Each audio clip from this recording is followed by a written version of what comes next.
वे और 7 मैचेस पर मुश्तमिल टी20 सीरीज़ के छठे मैच में इंग्लैंड ने पाकिस्तान को बआसानी 8 विकेटों से शिकस्त देकर सीरीज़ 3-3 से बराबर कर दी। इंग्लैंड ने छठे टी20 मैच में पाकिस्तान के खिलाफ टॉस जीतकर पहले फील्डिंग करने का फैसला किया।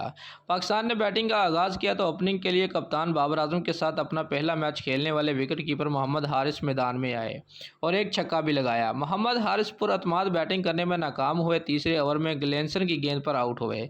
शान मसूद भी खाता खोले बगैर डेविड विली की गेंद पर आउट हो गए। हैदर अली ने 14 गेंदों पर एक चौके और एक छक्के की मदद से 18 रन बनाए। कप्तान बाबर आजम और इफ्तिखार अहमद ने चौथी विकेट पर अच्छी शराकत की। उस दौरान बाबर ने अपनी निसफ सेंचुरी मुकम्मल की। इफ्तिखार अहमद 21 गेंदों पर 2 चौकों और 2 छक्कों की मदद से 31 रन बनाकर आउट हो गए। आसफ अली ने 9 गेंदों का सामना करने के बाद एक चौके की मदद से 9 रन बनाए और डेविड विली की विकेट बने। मोहम्मद नवाज ने आखिरी 7 गेंदों में एक शानदार छक्के की मदद से 12 रन बनाए। कप्तान बाबर आजम ने आउट हुए बगैर 87 रन की इनिंग खेली, जिसमें 7 चौके और 3 छक्के शामिल थे और 59 गेंदों का सामना किया। इंग्लैंड की जानब से डेविड विली ने सबसे ज़्यादा 2 विकेटें हासिल की। हदफ के तवाक़ुफ़ में इंग्लैंड के ओपनर ने जरहाना अंदाज में बैटिंग की, 55 रन की शराकत की। एलेक्स हिल चौथे ओवर में 12 गेंदों पर 27 रन बनाकर आउट हुए।